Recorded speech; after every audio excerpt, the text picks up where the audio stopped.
Die Bundeswehr. Eine moderne und demokratische Armee. So möchte sie wahrgenommen werden. Doch immer wieder hat die Truppe mit Skandalen zu kämpfen. Die Politik ist alarmiert. Verteidigungsministerin Ursula von der Leyen verabschiedet im März 2018 einen neuen Traditionserlass. Auslöser für den Erlass ist der Skandal um den Offizier Franco A., der mutmaßlich Terroranschläge geplant haben soll. Der Fall löst eine heftige Debatte aus, um Rechtsextremismus und Wehrmachtstradition und offenbart, wie sehr die Bundeswehr mit sich selbst und ihrem Erbe ringt. Aber warum ist das so? Und wie viel Wehrmacht steckt heute noch in der Bundeswehr?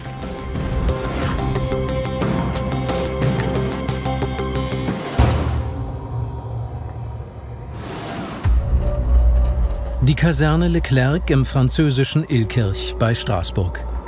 Hier war Franco A. in der deutsch-französischen Brigade stationiert. Im April 2017 wurde der Oberleutnant wegen Terrorverdacht verhaftet. Franco A. führte ein bizarres Doppelleben.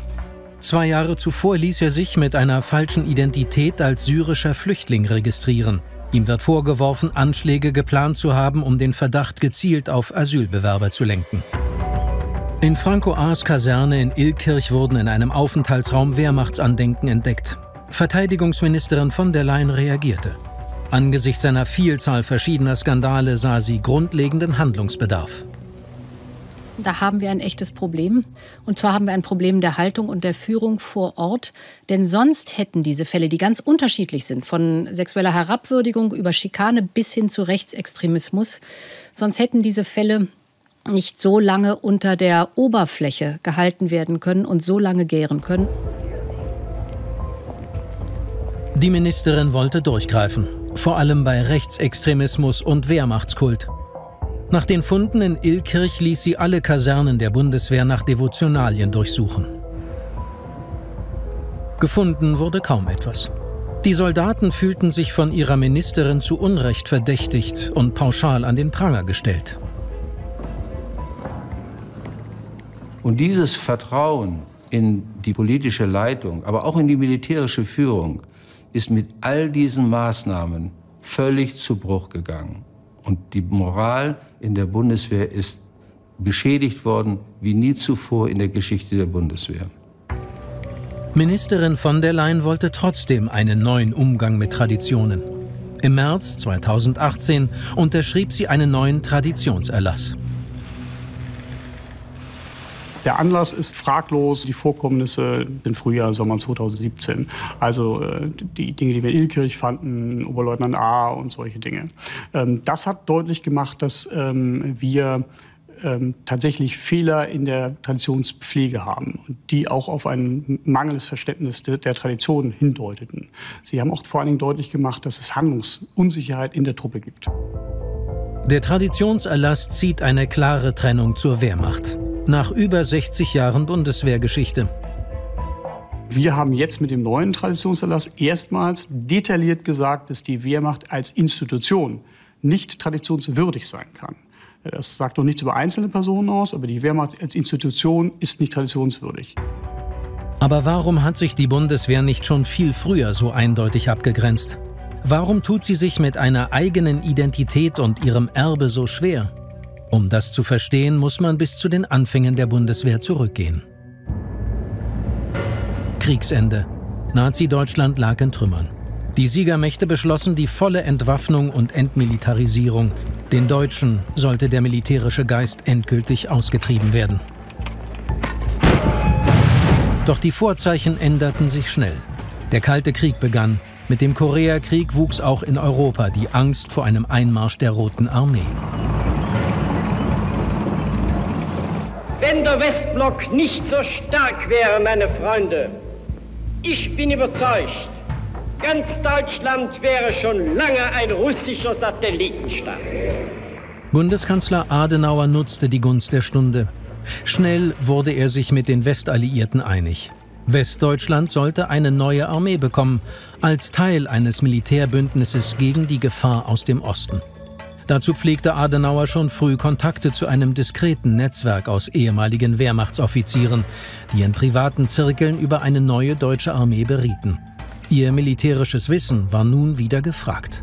Weil sie direkt anknüpfen konnten an ihren Osterfahrungen. Osterfahrung heißt der Krieg der Wehrmacht gegen die Sowjetunion. Und sie haben das gewissermaßen neu aufbereitet, haben aus einzelnen Einblicken eine Strategie oder ein strategisches Denken entwickelt. Unter den alten Wehrmachtsgenerälen war auch Adolf Heusinger, bis 1944 Mitglied im Oberkommando des Heeres. In dieser Funktion stand Heusinger jahrelang in direktem Kontakt zu Hitler. Wie viele ehemalige Wehrmachtsoffiziere passte sich Heusinger schnell an die neuen Verhältnisse an. Die Zusammenarbeit mit den neuen Verbündeten verlief problemlos. Schon sehr bald werteten Heusinger und hunderte andere Wehrmachtsoffiziere für die US-Militärs den Krieg aus. Sie sahen ja, dass die Siegermächte noch immer im Land waren und bestimmt haben, wie die deutsche Demokratie aufgebaut wird. Man war also flexibel, das zu nehmen, was jetzt da war, hat aber gleichzeitig im innermilitärischen Milieu die alten Denkweisen, die alten Haltungen nach wie vor behalten. Das Kloster Himmerod in der Eifel. Hier trafen sich im Oktober 1950 15 ehemalige Wehrmachtsoffiziere, um einen streng geheimen Masterplan für eine neue deutsche Armee zu erarbeiten.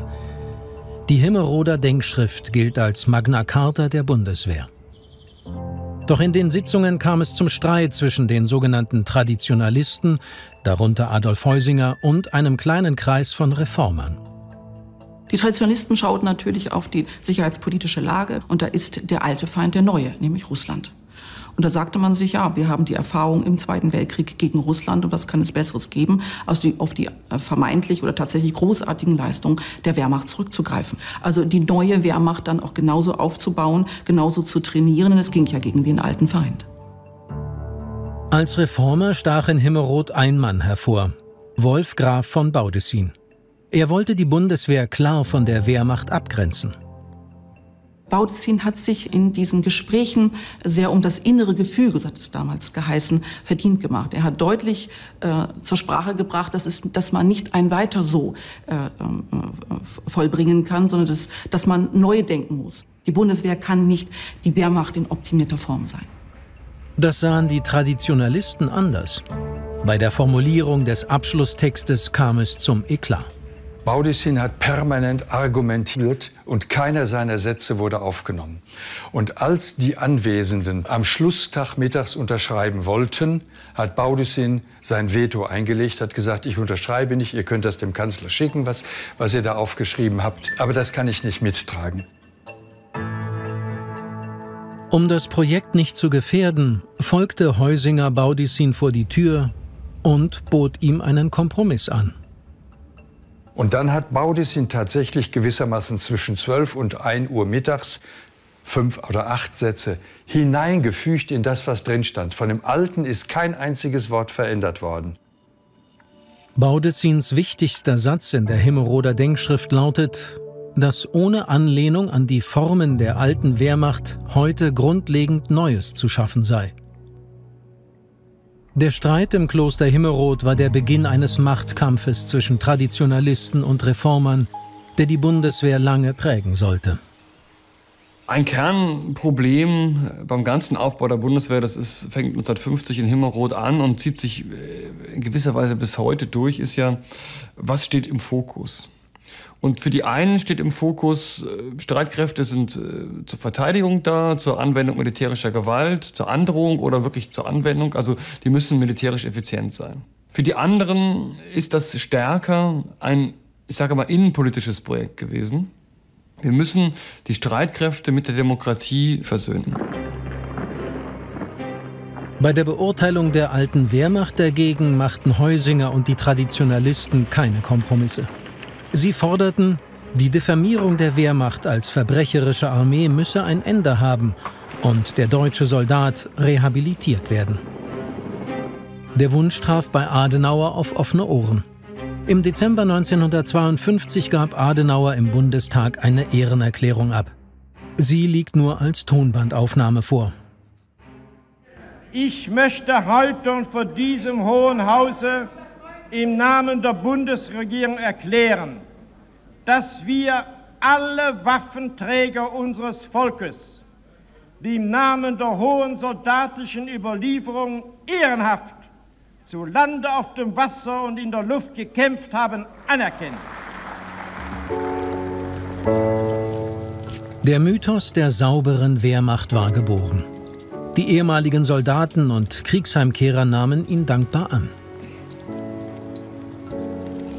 Das waren alles Männer, die im Zweiten Weltkrieg Gefahren ausgesetzt waren, Grenzsituationen.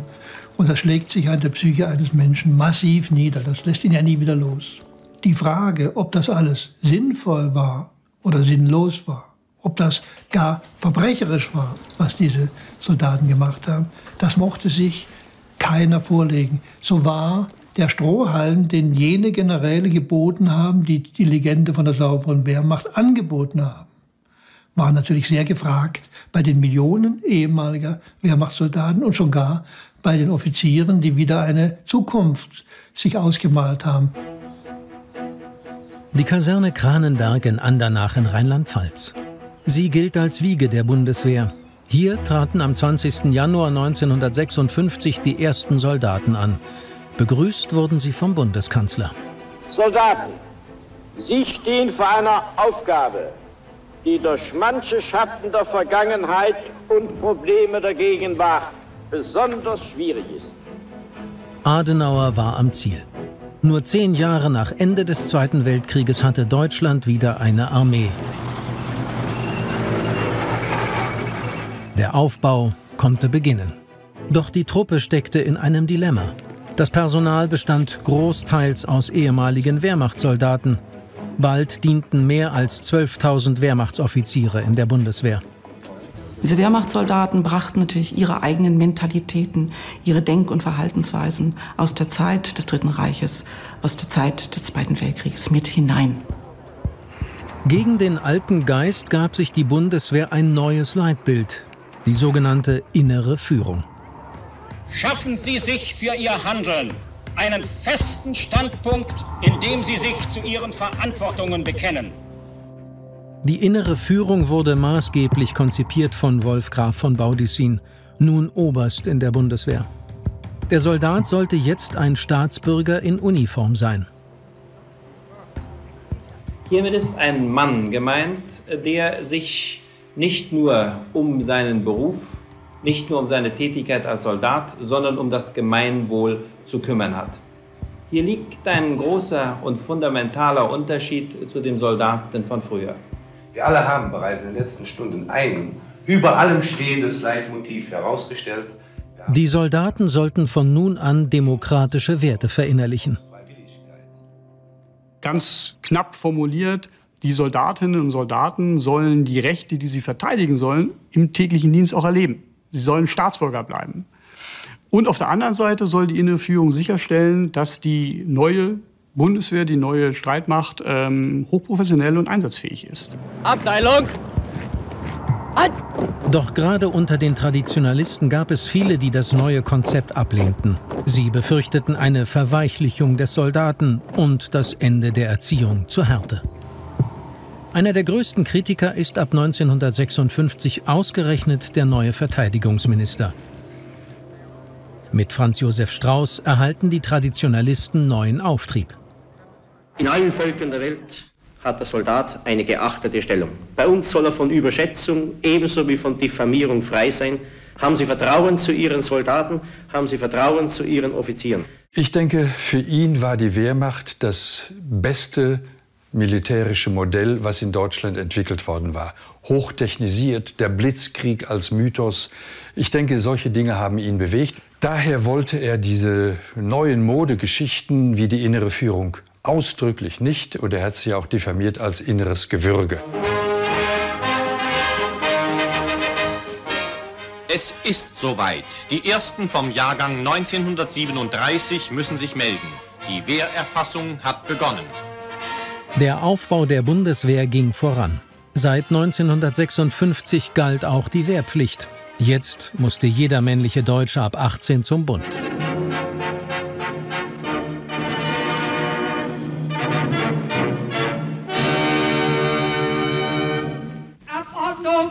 Wehrpflichtigen vortreten zum feierlichen Gelöbnis. Augen rechts. Ich gelobe. Ich gelobe. Der Bundesrepublik Deutschland. Der Bundesrepublik Deutschland. Treu zu dienen. Treu zu dienen. Die Wehrpflicht sollte helfen, die Bundeswehr auf eine geplante Truppenstärke von 500.000 Mann zu bringen. Aber es gab auch politische Gründe. Die Truppe sollte durch den ständigen Austausch fest in der Gesellschaft verankert werden. Nie wieder sollte sich eine Berufsarmee vom Volk abkapseln und einen Staat im Staate bilden können.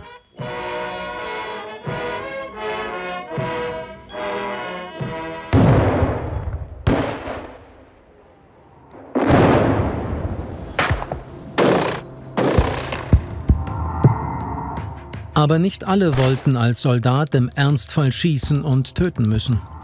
Sie beriefen sich auf das neue Recht zur Kriegsdienstverweigerung. Dafür mussten sie Zivildienst leisten. Doch anfangs traute sich fast niemand. Die Zivis galten als Taugenichtse und Drückeberger.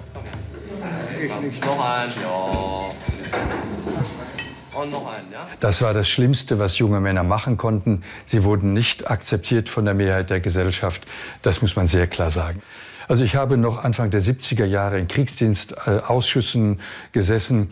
Die Form, wie man versuchte, diese jungen Männer auch zu diffamieren und zu desavouieren, wurde dort bis ins Letzte ausgekostet. Und die entsprechenden Fragesteller im Range von Richtern waren auch dafür geschult.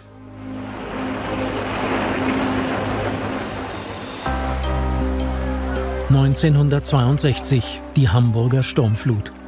Für die junge Bundeswehr die erste große Bewährungsprobe, allerdings nicht auf militärischem Gebiet. Tagelang waren tausende Soldaten für Rettungsaktionen im Einsatz. Allein mit Hubschraubern wurden über 1000 Menschen aus den überschwemmten Gebieten gerettet. Augenzeugen schilderten die Situation in Briefen an ihre Angehörigen.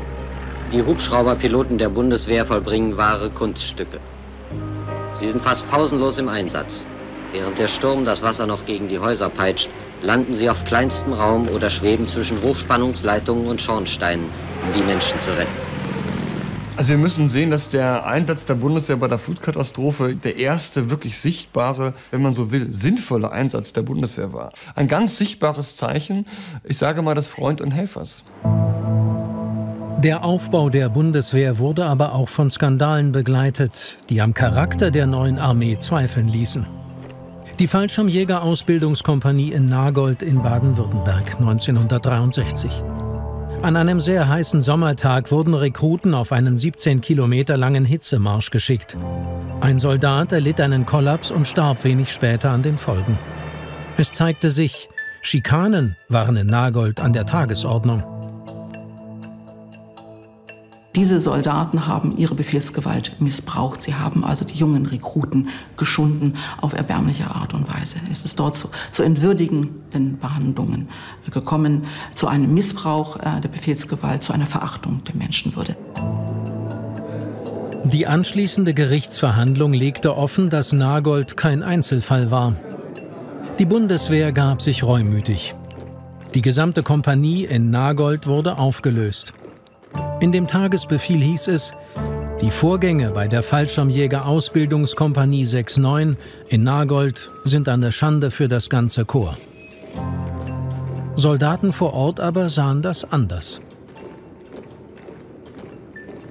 Ich bin kein Arzt. Ich kann nicht entscheiden, ob der Mann nicht mehr kann oder nicht kann. Weißt du, wann der Mann nicht mehr kann? Wenn er Schaum vom Mund hat. Diesen Schirm, den wir hier drauf haben, nicht? Unser Stolz auf sein, ist eine Elitetruppe. Es war eine Elitetruppe und das wird immer eine Elitetruppe sein. Ja, soweit ich das noch aus meiner Erinnerung holen kann, haben Vorfälle wie Nagold keine sonderliche Empörung bei den Soldaten aus anderen Garnisonen ausgelöst, sondern man hat das zwar für unschön und übertrieben gehalten, aber doch für etwas, was innerhalb des militärischen Ausbildungssystems eben mal vorkommt, wo eben auch Härte gefragt ist, wo gehobelt wird, fallen Späne. Skandale um Drill und Schikane verfolgen die Bundeswehr bis heute. Und bis heute herrscht die Diskussion, sind es Einzelfälle oder belegen sie ein grundsätzliches Haltungsproblem in der Truppe? Ich halte das im Wesentlichen für Medienskandale. Und wenn man das mit anderen Ländern vergleicht, es gibt diese Fälle natürlich überall. Die sind in Deutschland eben was Besonderes, weil man dann sofort Angst hat. Das ist eine Kontinuität. Es ist der alte Geist noch in der Truppe. Die Dinge werden aber immer passieren, wenn wir wirklich eine Ausbildung für einen Einsatz haben wollen. Wenn wir das nicht wollen, dann können wir die Bundeswehr abschaffen.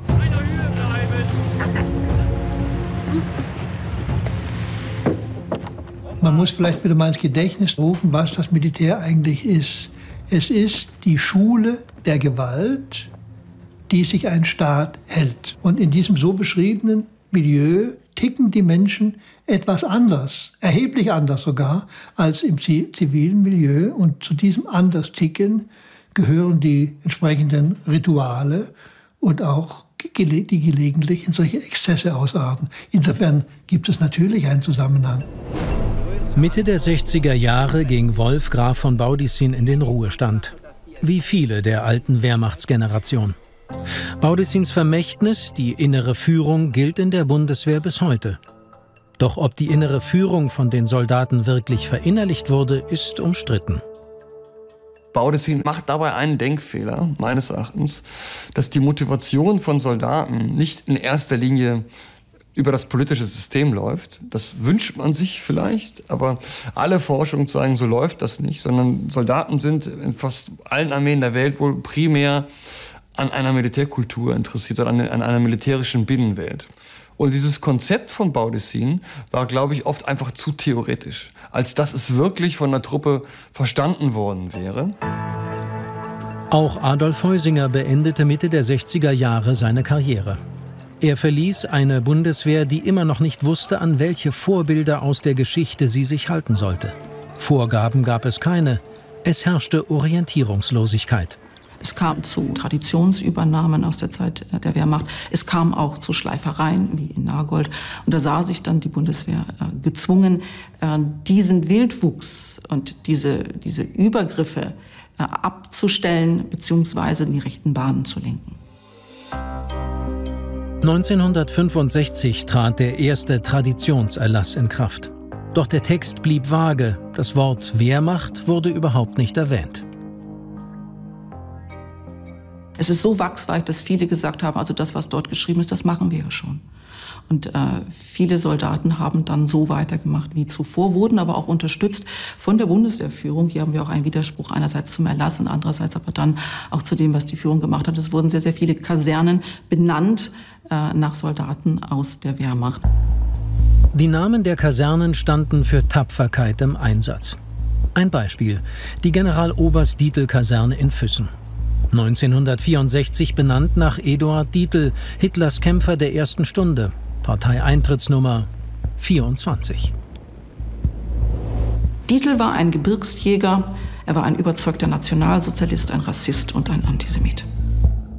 Doch Dietls Nazi-Ideologie wurde ausgeblendet. Viel wichtiger, er galt als guter und jovialer Soldat.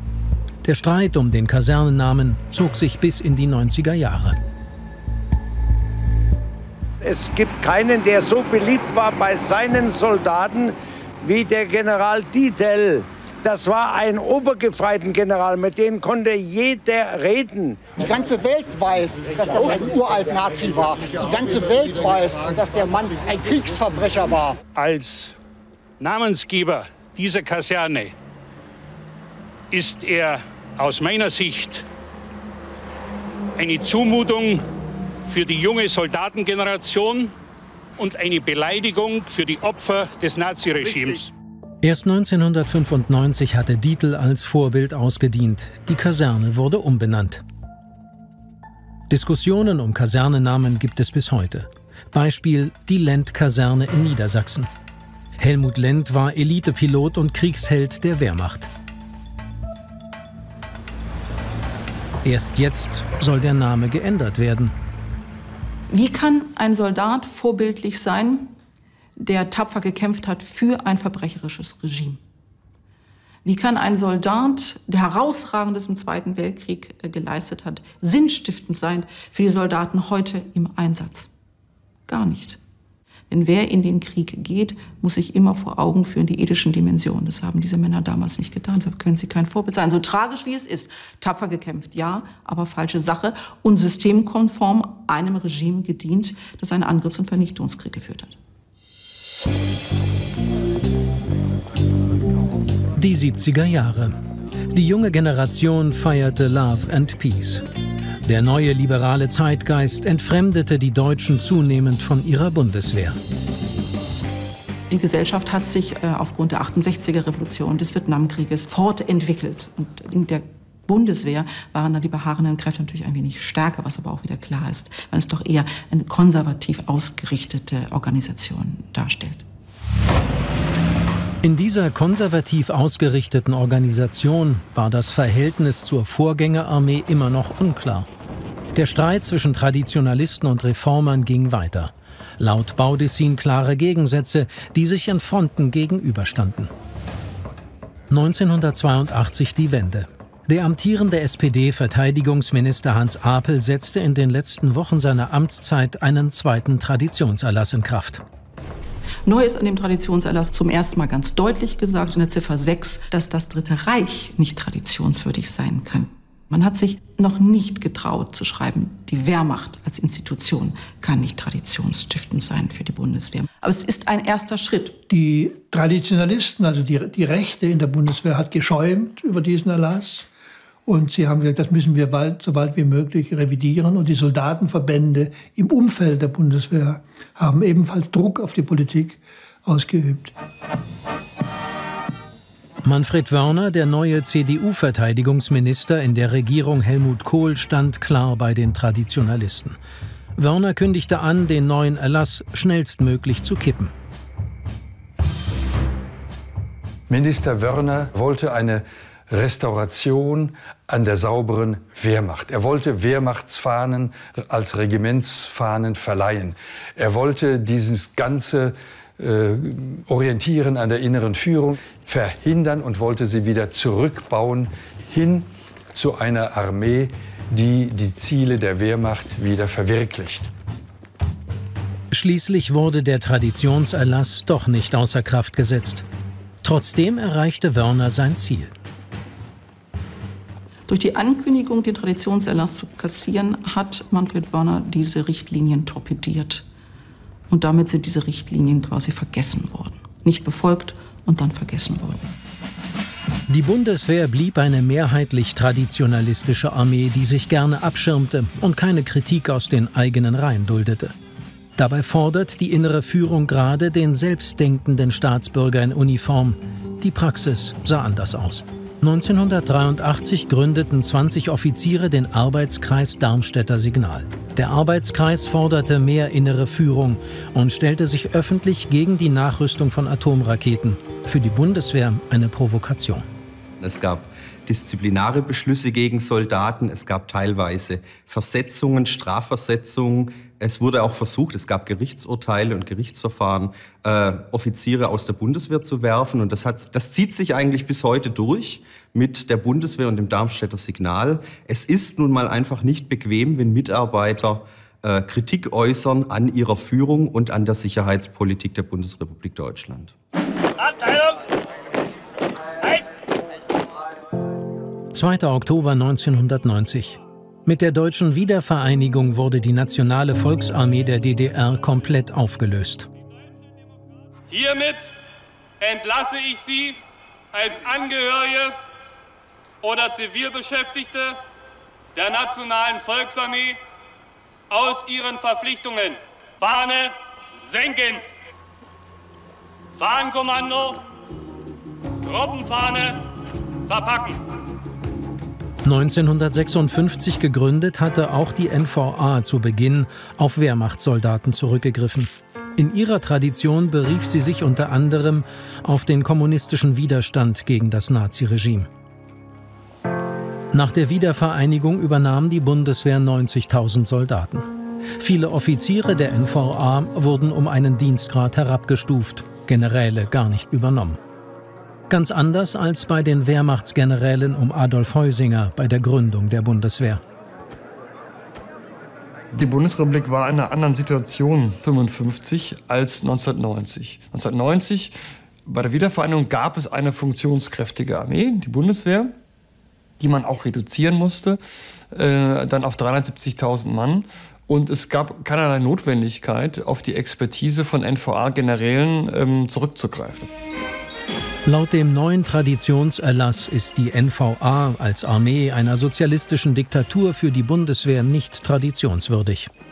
Man hat die NVA letztlich abgewickelt. Und wenn wir heute sehen, sind eben nur noch einige wenige hundert ehemalige NVA-Soldaten in der Bundeswehr. Das heißt, die NVA ist sehr schnell aus der Bundeswehr herausgewachsen.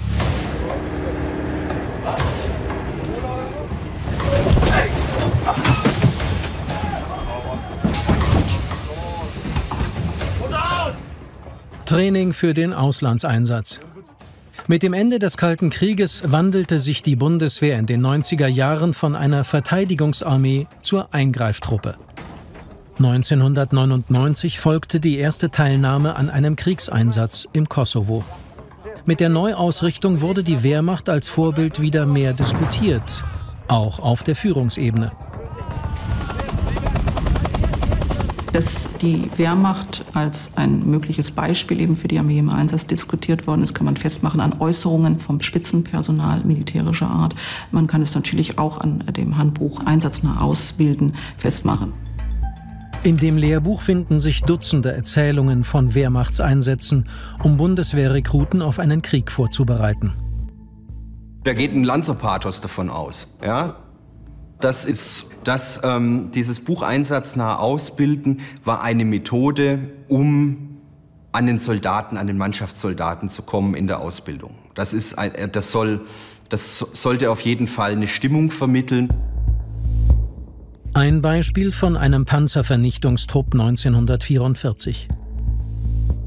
Gespannt sehen wir, wie ein Kamerad, die Panzerfaust in der Hand und von Deckung zu Deckung springend, den Panzer angeht wie ein Jäger das Wild. Eine riesige Stichflamme und der Koloss brennt lichterloh. Die Wehrmacht wird aus ihrem politischen, historischen Gesamtzusammenhang gerissen. Es wird nicht gezeigt, was eigentlich die Funktion der Wehrmacht als solches ist. Es wird nur der kleine Zug, die Gruppe, die Kampfgemeinschaft gezeigt. Und damit wird die Wehrmacht entpolitisiert.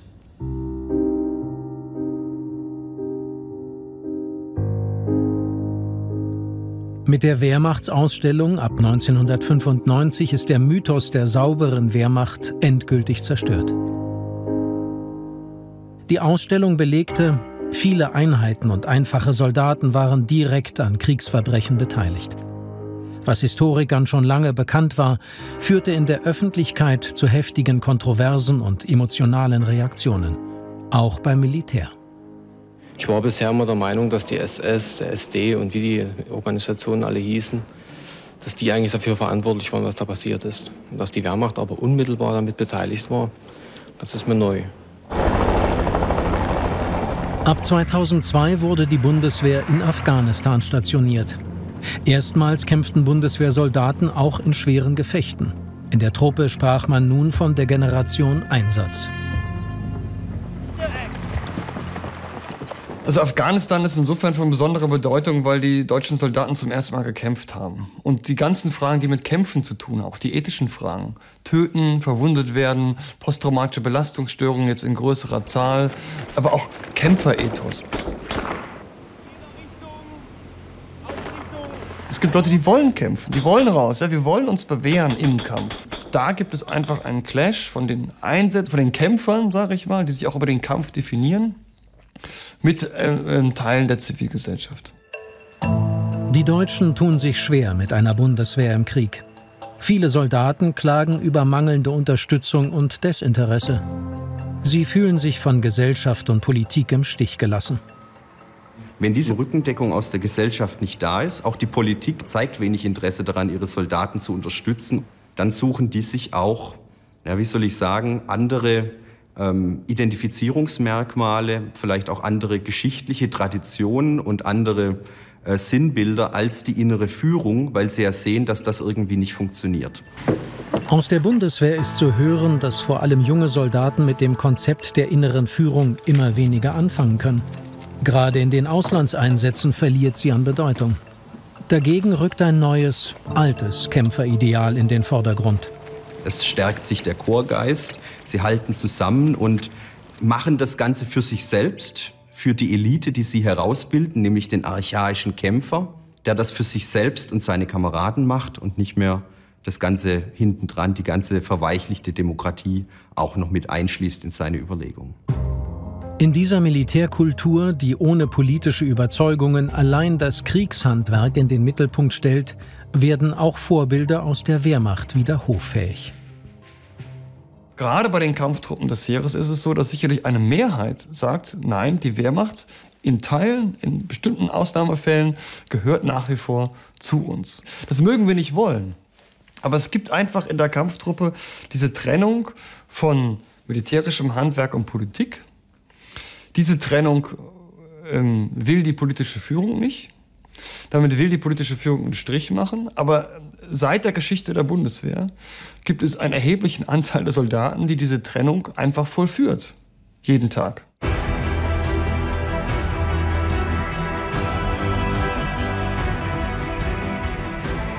In ihrer Werbung gibt sich die Bundeswehr heute als moderne Armee. Auch bei öffentlichen Präsentationen wie dem alljährlichen Tag der Bundeswehr zeigt sie sich auf der Höhe der Zeit.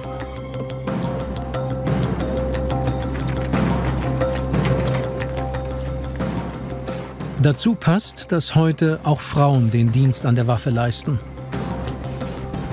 Seit der Aussetzung der Wehrpflicht 2011 ist die Bundeswehr nun auch eine Freiwilligen- und Berufsarmee. Und eine Armee mit akuten Nachwuchsproblemen. Dabei soll die Bundeswehr mit den Auslandseinsätzen und der Landesverteidigung immer mehr Aufgaben bewältigen. Und das erweist sich als besonders schwierig. Die Bundeswehr ist jedenfalls personell nicht in der Lage, die Bündnisverteidigung und die Landesverteidigung, so wie es notwendig wäre, durchzuführen. Die materielle Seite ist eine Seite, wissen wir, dass das ein Desaster ist. Das gilt aber auch für die personelle Seite. Mit dem Skandal um Franco A. ist auch die Debatte um Rechtsextremismus in der Bundeswehr neu entbrannt. Unabhängig davon, wie der Fall von der Justiz beurteilt wird, ist er für die Bundeswehr aus einem besonderen Grund brisant.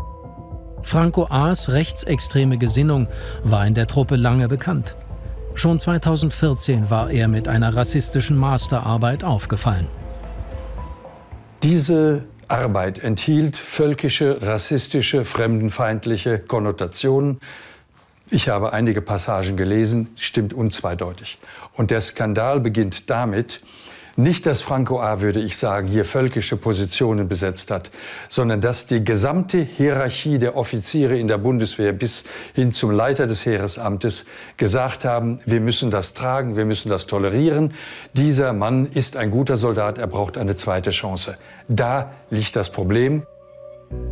Der Skandal um Franco A. belegt erneut: Militärische Fähigkeiten sind in der Truppe mancherorts immer noch wichtiger als demokratische Werte. Das verstärkt bei vielen die Sorge, die Bundeswehr sei eine Parallelgesellschaft mit eigenen Regeln. Und ein Sympathiemilieu für Rechtsextreme. Denn Franco A. reiht sich ein in eine endlose, jahrzehntelange Reihe von Skandalen mit rechtsextremistischem Hintergrund.